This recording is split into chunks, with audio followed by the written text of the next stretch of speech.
नमस्कार दोस्तों, जिन लोगों ने अभी तक चैनल को सब्सक्राइब नहीं किया है वह लोग चैनल को सब्सक्राइब जरूर से कर लें और वीडियो को लाइक करें, शेयर करें और कमेंट करके हमें जरूर बताएं कि ये वीडियो आपको कैसा लगा, जिससे हमारा मनोबल बढ़ता रहे और ऐसे ही मज़ेदार वीडियो और हम आप लोगों को उपलब्ध करवाते रहें। दोस्तों, आज के वीडियो में हम बात करने वाले हैं कि नटनी का चबूतरा कहाँ स्थित है, नटनी का बोरा कहाँ स्थित है, नटनी का महल कहाँ स्थित है और नटनी की छतरी कहाँ स्थित है, जबकि नटनी से श्रापित किला किसे कहा जाता है और राजस्थान में नट नदी किसे कहते हैं। तो नट से या नटनी से संबंधित जितने भी कंफ्यूजन वाले क्वेश्चन हैं, सारे क्वेश्चनों को हम आज के वीडियो में आपको समझाने वाले हैं।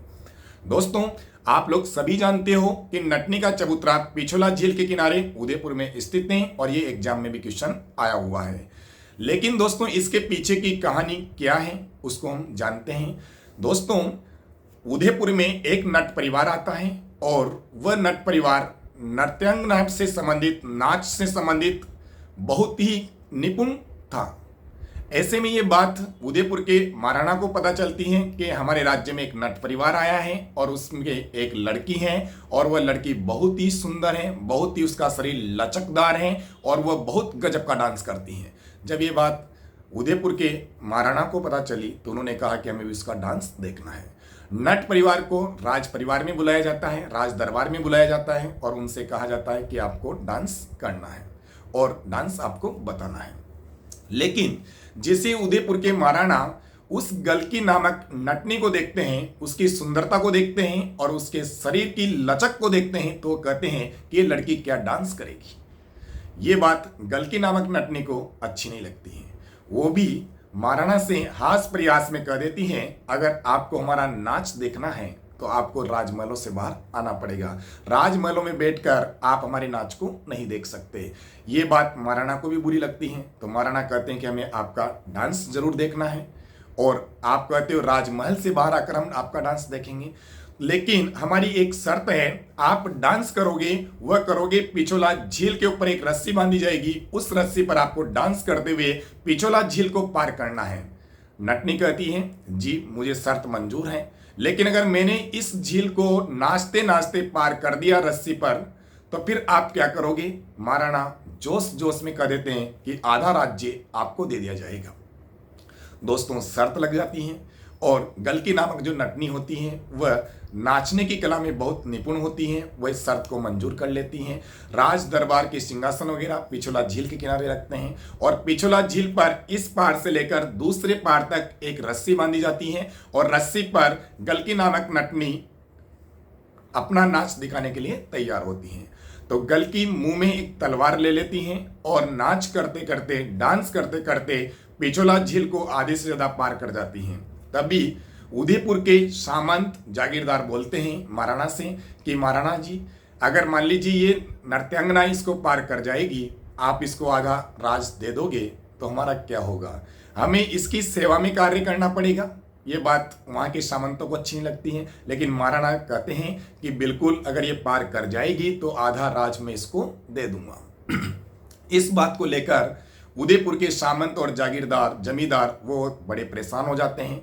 अंत में देखते हैं कि गलकी नामक जो नटनी थी वह पिछोला झील को पार करने में थोड़ी सी दूरी पे रहती है, पार करने वाली होती है। तो वो सोचते हैं कि अब क्या होगा। ऐसे में कोई व्यक्ति उस गलकी नामक नटनी की जो रस्सी होती है उस रस्सी को काट देता है। अंत में नटनी पिछोला झील में गिर जाती है और उसके अंत में मृत्यु हो जाती है। जो गलकी का परिवार होता है वह महाराणा से कहता है कि हमारी बेटी की हत्या की गई है और इसके हत्यारों को सजा मिलनी चाहिए। उदयपुर के जो महाराणा होते हैं ये महाराणा के चक्कर में पड़ जाते हैं, सामंतों की बात माने या फिर नट परिवार की माने और अंत में सामंत जागीरदारों के दबाव में आकर महाराणा इस बात पर गलकी के परिवार को राजी कर लेते हैं। उनको इनाम स्वरूप बहुत अथाह धन दिया जाता है और उनको इस प्रकार से अपनी बेटी का प्रतिशोध नहीं लेते हैं और वह राज्य छोड़कर चले जाते हैं। तो दोस्तों, ये छोटी सी कहानी थी कि किस प्रकार से वहाँ पर गलकी नामक नटनी से पिछोला झील का कुछ तथ्य जुड़े हुए थे और नटनी के याद में यहाँ पर एक चबूतरा बनाया जाता है जिसे हम गलकी नामक नटनी का चबूतरा कहते हैं। दोस्तों सेम ऐसा ही एक क्वेश्चन आता है, नटनी का बारा कहाँ स्थित है। तो दोस्तों नटनी का बारा अलवर में स्थित है और नटनी का बारा रूपारेल नदी पर स्थित है। रूपारेल नदी बरसात के दिनों में नदी आ जाती थी तो नदी का बाढ़ का पानी चारों तरफ फैल जाता था और नदी को पार करने वाले लोगों को बड़ी दिक्कत हुआ करती थी। तो अलवर राज्य में एक विशेष नटनी रहती थी, इसका नाम तो इतिहास में मिलता नहीं है, लेकिन रूपारेल नदी जहां से गुजरती है आप लोगों ने देखा होगा दोनों तरफ पहाड़ियां होती हैं, एक पहाड़ी इधर होती हैं, एक पहाड़ी इधर होती हैं। ये नटनी क्या करती हैं, इन पहाड़ियों पर रस्सी बांधती हैं, नदी नीचे बहती रहती है, नदी में पानी बहुत ज्यादा रहता है और ये नटनी इस रस्सी के ऊपर चलकर नदी को पार किया करती थी। एक बार क्या हुआ, किसी कारणवश नटनी का संतुलन बिगड़ जाता है और नटनी नदी में गिर जाती है और नटनी नदी में गिरने से उसकी मृत्यु हो जाती है। तब से रूपारेल नदी का ये स्थान जो है ये नटनी का बारा नामक स्थान से नाम से जाना जाता है। दोस्तों इसी स्थान पर अलवर और भरतपुर के राजाओं के मध्य रियासत काल की हम बात कर रहे हैं। रूपारेल नदी के पानी को लेकर एक विवाद हो जाता है और विवाद का समाधान इस प्रकार से निकलता है। जो नदी है नटनी का बारा नामक स्थान है, वहां पर रूपारेल नदी के मध्य एक दीवार खड़ी की जाती है। इस दीवार से आधा पानी अलवर में जाता है और आधा पानी भरतपुर राज्य को प्राप्त होता है। इसी प्रकार से दोस्तों आप लोगों के सामने एक क्वेश्चन और आ सकता है कि नटनी का महल या नटनी की हवेली कहाँ स्थित है। तो दोस्तों नटनी की हवेली मेहरानगढ़ जोधपुर के किले में स्थित है। जबकि आपसे कहा जाए नटनी की छतरी कहाँ स्थित है, तो दोस्तों नटनी की छतरी जालोर जिले में स्वर्णगिरी का जो किला है, जालोर का किला जिसे कहते हैं, जालोर के किले के दक्षिण में एक पहाड़ी है, कालका राज नामक एक पहाड़ी है और इस पहाड़ी और स्वर्णगिरी की पहाड़ी के मध्य की एक कहानी आती है और इस पहाड़ी पर नटनी की छतरी स्थित है। दोस्तों यहां पर भी क्या होता है कि जालोर के महाराजा जो होते हैं, जालोर के महाराजा को पता चलता है कि उनके राज्य में एक नटनी है और नाचने में बहुत प्रवीण है और वह रस्सी के ऊपर नाचती हैं।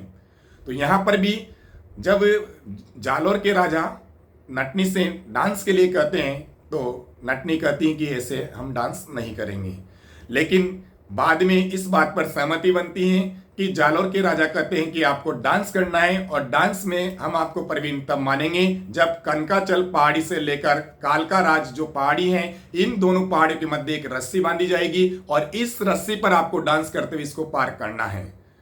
नटनी तैयार हो जाती है। नटनी शर्त रखती है अगर मैंने पार कर दिया तो क्या करोगे। जालोर के राजा भी यहां पर अपने जोश जोश में कह देते हैं कि आधा राज्य आपको दे दिया जाएगा।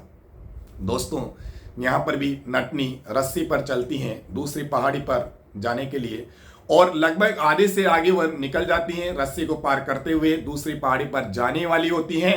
तभी जालोर के राजा को लगता है कि अगर ये नटनी उधर चली गई तो मेरा आधा राज्य चला जाएगा और जालोर का राजा कूटनीति से रस्सी को काट देता है और अंत में नटनी लगभग 500-700 मीटर ऊंची पहाड़ी होती है, इस पहाड़ी से नीचे गिरती हैं और गिरने के बाद में नटनी की मृत्यु हो जाती है। उसकी याद में यहाँ पर एक छतरी बनाई जाती है जो आज भी स्थित है, उसे नटनी की छतरी के नाम से जाना जाता है जो जालोर जिले में स्थित है।